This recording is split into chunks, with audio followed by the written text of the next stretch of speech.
जय श्री कृष्ण।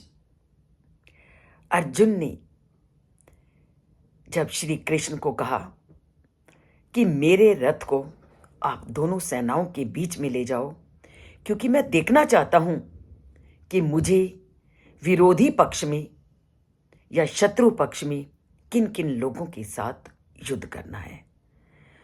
और भक्त के सेवक बने श्री कृष्ण ने अर्जुन की बात को कैसे टाल सकते थे।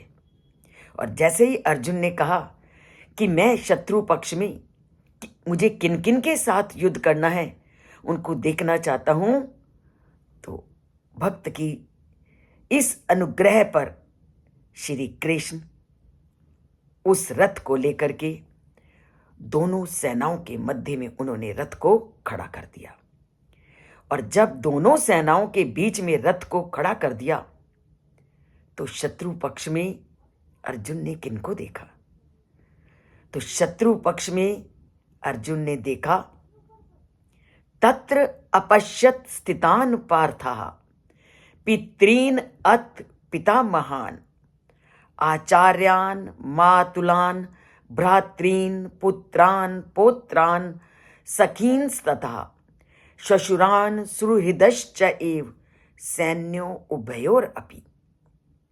तो उन्होंने जैसे ही उनका रथ दोनों सेनाओं के बीच में स्थित हुआ तो उन्होंने दोनों सेनाओं के मध्य में अपने पितरों को, पितामह को, गुरुओं को, मामाओं को, भाइयों को, पुत्रों को, पौत्रों को, अपने मित्रों को, अपने ससुरों को और सुहृद लोगों को जब उन्होंने शत्रु पक्ष की ओर देखा।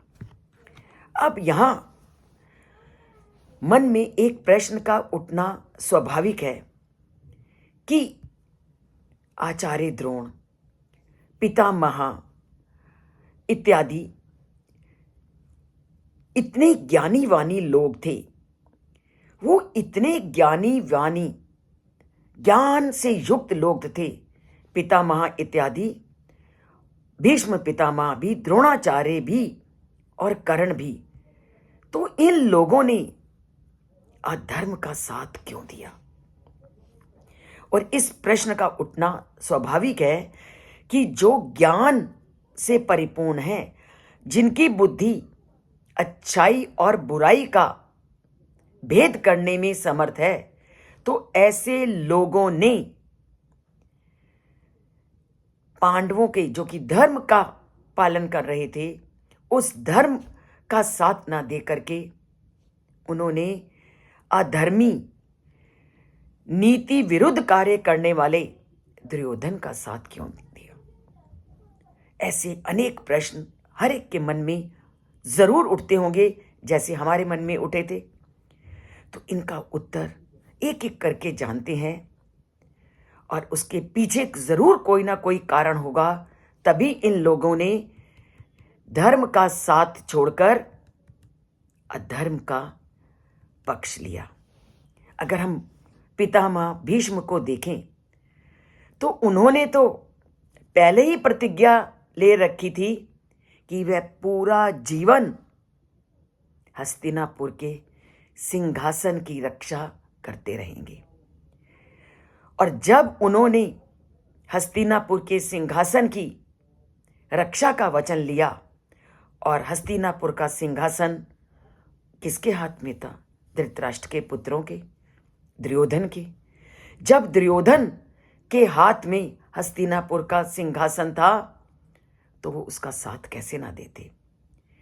चाहे वो अधर्म था, पर पितामह भीष्म के लिए तो वो अपने कर्तव्य का पालन करना धर्म था। तो चाहे वो अधर्म के मार्ग पर चल रहा था, पर भीष्म पितामह अपनी प्रतिज्ञा का पालन करते हुए उसका साथ दे रहे थे। और कर्ण तो हमेशा से ही उसने अधर्मी दुर्योधन का साथ दिया, तो उस विषय में तो कहना ही नहीं कि जब तुम जिसको मित्र मान लेते हो और जिसके लिए आप सब कुछ न्यौछावर करने के लिए तैयार हो जाते हो, तो उसके बारे में कोई चिंता की आवश्यकता ही नहीं, सोचने की कोई विषय ही नहीं रह जाता, क्योंकि कर्ण ने दुर्योधन को एकमात्र अपना मित्र मान लिया था। और जब मित्र मान लिया तो वो मित्र के लिए अपना सब कुछ न्योछावर करने के लिए तैयार थे। तो कर्ण ने इसलिए साथ दिया। और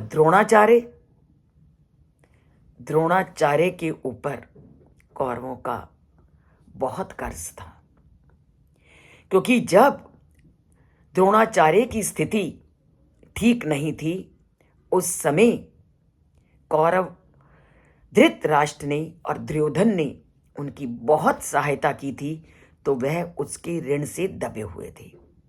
और हमारी संस्कृति कहती है कि जिसने तुम्हारी कठिन अवस्था में सहायता की है, उसका ऋण तो तुमको चुकाना ही है।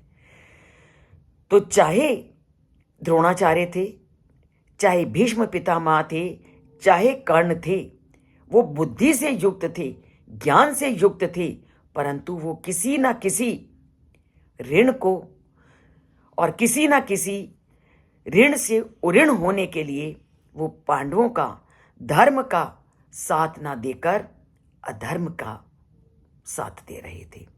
और द्रोणाचार्य का तो एक कारण और भी था, और वो कारण क्या था कि जो उनका पुत्र था, जिसको कि वो बहुत अधिक प्रेम करते थे, वो पुत्र भी दुर्योधन के साथ जुड़ा हुआ था। और जब पुत्र, जिसको कि आप सबसे अधिक चाहते हो, वो जिस पक्ष में युद्ध कर रहा है, तो पिता का उस पक्ष में युद्ध करना स्वाभाविक था। और इसके अतिरिक्त अन्य जितने भी योद्धा थे, जिनके नाम अभी हमने इसमें गिनवाए कि मित्र, ससुर इत्यादि, पितामह इत्यादि, वह सब भी किसी ना किसी कारणवश पांडवों का साथ ना देकर दुर्योधन का साथ दे रहे थे। तो हर व्यक्ति अगर आज दुर्योधन का साथ दे रहा था या अधर्म का साथ दे रहा था, उसके पीछे उसका कोई ना कोई कारण था। और उस कारण के कारण वह पांडवों का साथ ना देकर दुर्योधन का साथ दे रही थी। और अब इन्हीं लोगों को अर्जुन जानना चाहता था और अपने उन संबंधियों को देखना चाहता था कि कौन कौन किस किस ऋण से घिरा हुआ है, और उस ऋण से घिर करके वो न्याय और अधर्म, अन्याय और अधर्म के मार्ग को चुन रहे हैं, जबकि ये जानते हैं कि ये मार्ग पूरी तरह से गलत है।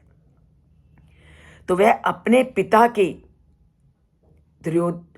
अर्जुन अपने पिता के समकालीन भूरिश्रवा जैसे व्यक्तियों, भीष्म तथा सोमदत्त जैसे पितामहों, द्रोणाचार्य तथा कृपाचार्य जैसे गुरुओं, शल्य तथा शकुनी जैसे मामाओं, और दुर्योधन जैसे भाइयों, और लक्ष्मण जैसे पुत्रों, अश्वत्थामा जैसे मित्रों, और कृतवर्मा जैसे शुभ चिंतकों को शत्रु के पक्ष में देख रहा था। वह उन सेनाओं को भी देख सका जिनमें उसके मित्र थे।